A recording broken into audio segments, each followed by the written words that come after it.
Selamat pagi sianak-sianakku. Saat ini karena lagi waktu libur teman-teman ya, kita saat ini sementara jalan-jalan di lahan petani yang berada di Desa Labo teman-teman. Ini persiapannya umbi produksi. Kita juga nanti akan jalan-jalan ke lahan yang lain bersama Bang Erul. Cuma karena Bang Erul saat ini ada kesibukan teman-teman ya.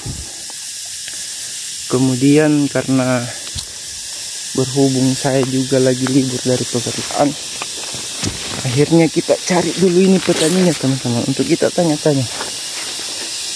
Sudah mekar semua daunnya ya, sudah tidak ada lagi porang-porang yang baru kuncup teman-teman, yang biasanya untuk dibeli sama Bang Erul untuk persiapan bibit. Di sini sudah lumayan besar-besar semua.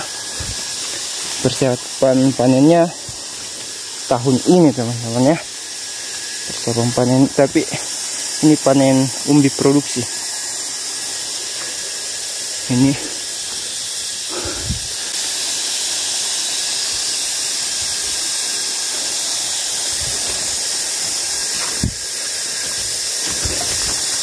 biasanya juga petani di sekitaran Desa Labo ya, kalau sudah merasa malas untuk memanen umbi produksinya, biasanya dia menjual per satu lahan ya. Jadi setelah dia jual per satu lahan itu, nanti pedagangnya yang memanen sendiri.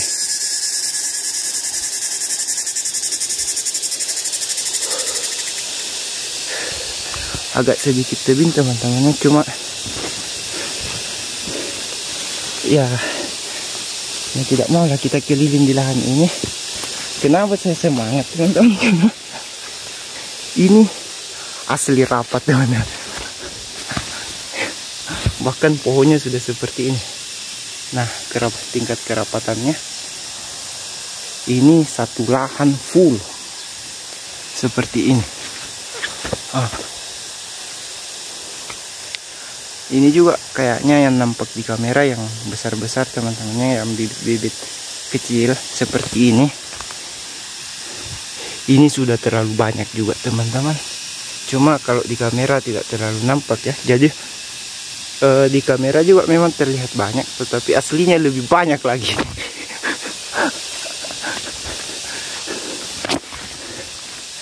Kita cari petaninya teman-teman ya.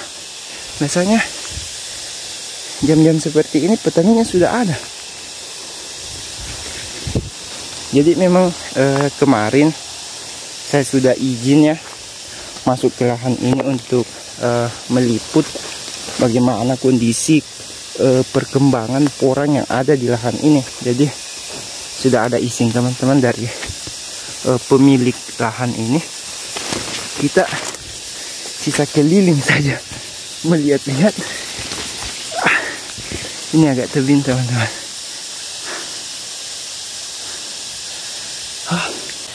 Nah, selanjutnya ini teman-teman, jika kita sudah bertemu dengan petaninya, kita mau tanyakan teman-teman, berapa kisaran harga yang ingin dia jualkan dalam satu lahan ini. Jadi teman-teman, sianak-sianakku, lahan-lahan yang seluas seperti ini dengan kepadatan porangnya juga lumayan padat, satu lahan itu harga sampai dari 70 jutaan sampai 100 jutaan itu menurut petani sudah lumayan mahal ya. Dan untuk kita pedagang membeli dengan seperti itu sudah lumayan bisa mendapatlah keuntungan. Jadi sama-sama tidak ada yang dirugikan teman-teman. Dari segi petaninya sudah lumayan merasa mahal. Dari segi pedagangnya juga sudah lumayan bisa mendapatkan keuntungan. Karena ini juga lahan sudah termasuk lumayan luas ya. Sudah melebihi dari 1 hektar lah. setelah kita kelilingi lumayan luas dengan tingkat kepadatan porangnya juga lumayan padat.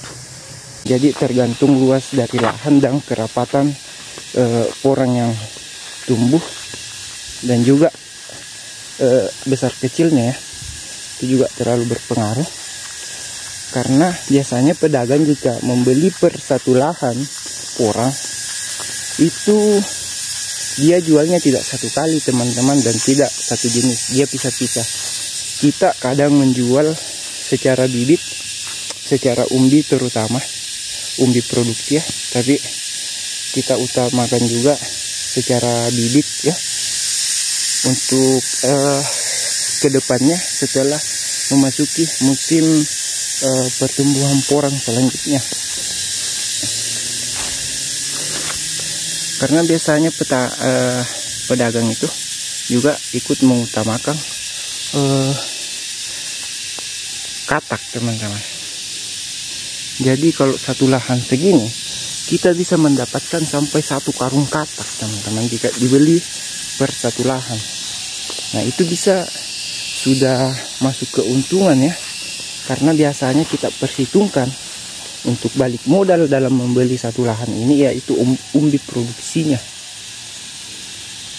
Kalau menurut kita harga yang kita belikan ke petani diperkirakan dengan umbi produksi sudah memadai, maka itu bisa biasanya kita beli teman-teman. Jadi letak keuntungannya adalah apabila ada kelebihan berat dari umbi produksi ya, dari modal yang kita keluarkan, kemudian bibit, nah yang kecil-kecil seperti ini biasanya kan kalau kita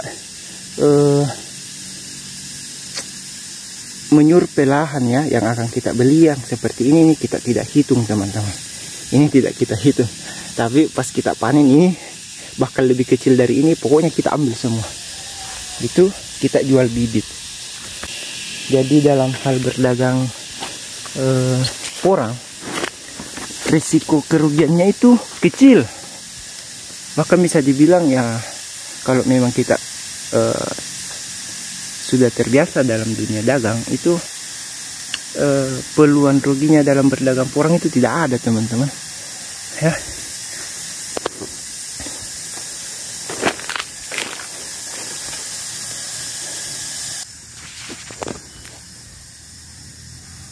Sudah ada yang sampai sebesar ini teman-teman.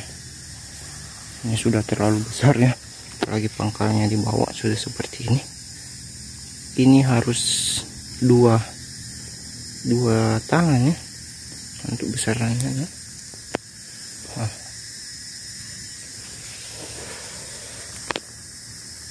Jadi kenapa yang di luar sana agak lumayan pendek-pendek ya, tapi batangnya sudah besar-besar, itu karena terpapar sinar matahari dari pagi sampai sore teman-teman. Nah beda dengan yang di sekitar sini yang agak teduh, ini lebih subur lagi. Ini sebenarnya rapat sekali teman-teman, cuma karena di kamera kurang nampak yang kecil-kecilnya ya, paling yang besar-besar saja yang nampak.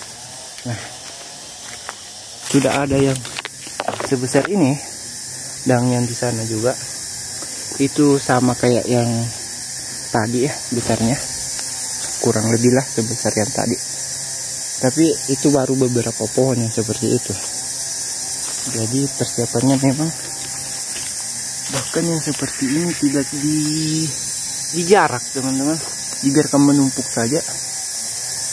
Katanya petani lebih bagus ya daripada buang-buang tenaga memindahkan, memberi jarak, ya hasilnya sama lah, bahkan lebih mengurangi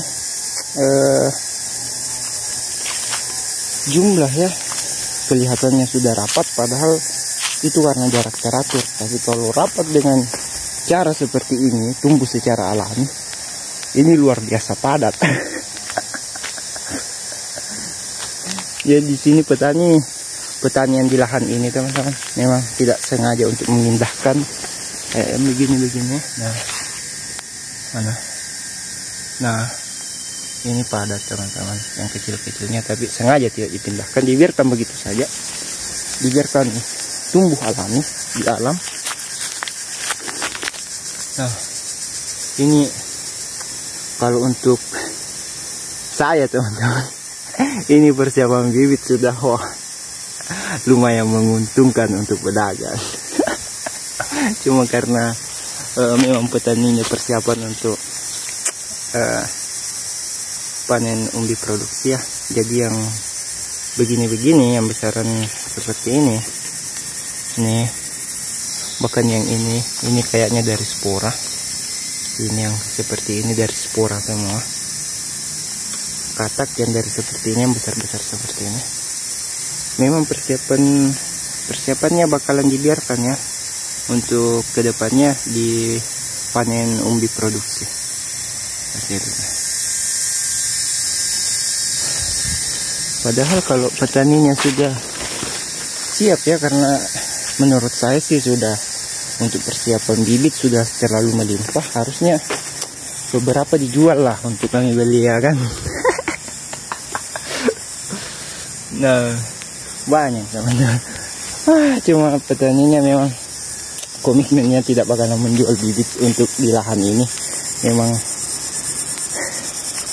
sudah beberapa kali kita datangi, memang mau dijual umbi produksi teman-teman, tidak bakalan katanya menjual bibit. Padahal lah sudah terlalu padat lah, lumayan kan.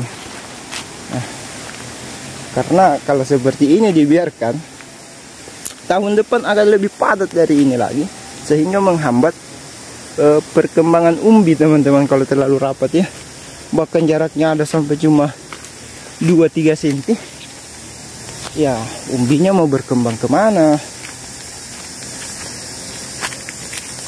Ini kalau untuk lahan sini kayaknya kurang lebih 1 hektar semuanya seperti ini. Nah,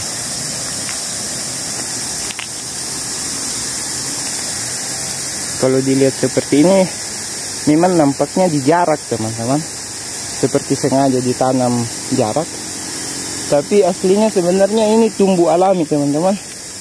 Karena kalau kita lihat lebih dekat lagi seperti ini, nah nampak yang kecil-kecilnya kan, tidak ada sama sekali yang dipindahkan, tidak ada yang dijarak teman-teman.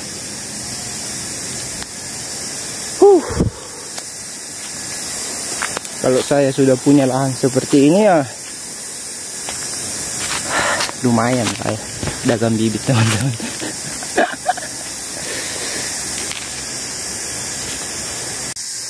Ya, jadi teman-teman, kita istirahat dulu ya, sudah lumayan lelah keliling-keliling di satu lahan ini. Petaninya juga kayaknya berada di lahan yang lain ya, jadi kita belum jumpai. Video-video selanjutnya kita langsung tanyakan saja ya ke petaninya tentang kisaran harga yang ingin dia jualkan ke pedagang dari satu lahan ini teman-teman. Terima kasih sudah menonton, yang subscribe juga terima kasih banyak teman-teman atas dukungannya. Kita jumpa di video selanjutnya.